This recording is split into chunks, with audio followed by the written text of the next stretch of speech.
याद है, बड़ा मशहूर वाकया और पूरी दुनिया में मशहूर हुआ। वाकया इतना मुहय्यरुल अकूल है। सऊदीया रियाज की हाई कोर्ट के अंदर केस चला, अखबार ने सुर्खियां लगाई। केस क्या है?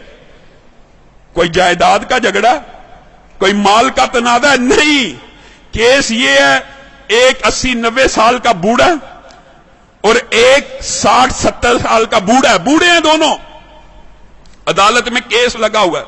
केस भी अजीबो गरीब नौइयत का। केस ये है, 70-80 साल का जो बंदा है उसके पास उसकी 110 साल की वालिदा मौजूद है। छोटे बेटे ने मुकदमा किया हुआ हाई कोर्ट के अंदर, नीचे से आते आते हाई कोर्ट में आ गया है।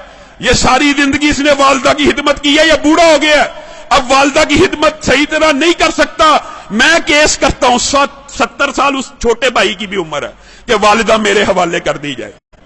और लोग मालो दौलत के लिए केस करते हैं, और कुछ लोग उनकी अल्लाह ने ऐसी तरबियत कर दी होती है, इतनी अच्छी वालिदैन उनको नसीब होते हैं, ऐसी उम्दा तरबियत होती है, वो केस कर रहा है वालिदा को लेने के लिए।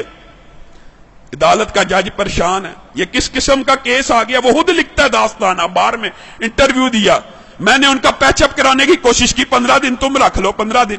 बड़ा बेटा कहता है मेरे पास रही है, मैंने अब छोड़नी ही नहीं, अब चाहे मेरी उम्र 80 साल हो गई है, एक दिन भी अगर मेरी वालिदा मेरे बारे में शिकायत करे, मेरे छोटे भाई को दे देना। छोटा भाई कह रहा है ये अकेला ही जन्नत कमाने लगा हुआ, मेरा कोई हक नहीं वालिदा पे, इसने इतनी उम्र खिदमत कर लिया, मेरा भी हक है, ये बूढ़ा हो गया। पैचअप करने की कोशिश की, पैचअप नहीं हुई। अदालत का जज लिख रहा है अखबार के अंदर, पैचअप दोनों भाइयों को बुलाया, और अल्लाह का वास्ता क्या तमाशा बनाया हुआ, अखबारों में खबरें लग रही। एक भाई मान जाए, सरेंडर कर लो, 15-15 दिन। कोई भाई मानने पर तैयार नहीं, कहा वालिदा से पूछ लेते। जज ने आखिरी हल ये निकाला, वालिदा से पूछते कि जिसके पास वालिदा रहना चाहती है उसके सुपुर्द कर दूंगा। वालिदा को बुलाया गया, व्हील चेयर पे आई, कहते हैं 30 किलो उसका वजन होगा, कमजोर सी। जज ने पूछा ये तेरे बेटे तूने कैसी तरबियत की है, तेरे लिए झगड़े हैं, मेरे पास तो मालो दौलत के केस आते हैं, जायदाद के केस आते हैं, प्रॉपर्टी के केस आते हैं, तू इन दोनों में से किसके पास रहना चाहती है? वालिदा उस उम्र में रो रही है, अल्लाह की कसम मुझे दोनों प्यारे हैं, मैं दोनों में किसी के साथ फर्क नहीं कर सकती, आप जज हैं, मैंने आपको इख्तियार दिया, जिसके साथ रहने का हुक्म देंगे मैं रहूंगी, मैं दोनों में से एक का इंतखाब करके अपने किसी बेटे का दिल नहीं तोड़ना चाहती। अदालत के जज ने फैसला लिखा, शह सुर्खियां छपी, उस बुजुर्ग खुशकिस्मत खुश नसीब इंसान के आंसुओं की तस्वीर रियाज के अखबार में छपी।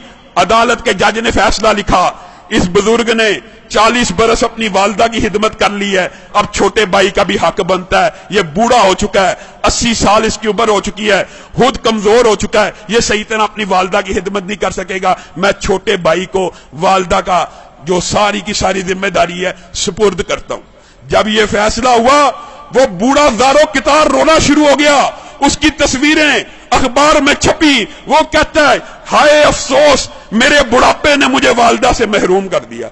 लोगों, ये तरबियत है, ये अंदाज है कि 80 साल का बूढ़ा ज़ारो कितार वालिदा के छिन्ने पे रो रहा है कि मेरी जन्नत मुझसे दूर कर दी गई है। हमारा मुआशरा कितना बदनसीब है, बदबख्त है, बूढ़े वालिदैन की खिदमत करना तो दूर की बात, उनको ओल्ड होम में भेज देता है, ओल्ड हाउसेस में भेज देता है। ये ओल्ड होम ओल्ड हाउसेस में भेजना इस्लाम का कल्चर नहीं है, यह फितना कहीं और से आया है। इस्लाम में रिश्तेदारों की अहमियत है, जो चाहता है, नबी करीम सल्लल्लाहु अलैहि वसल्लम ने फरमाया जो बंदा चाहता है ना उसका रिज़्क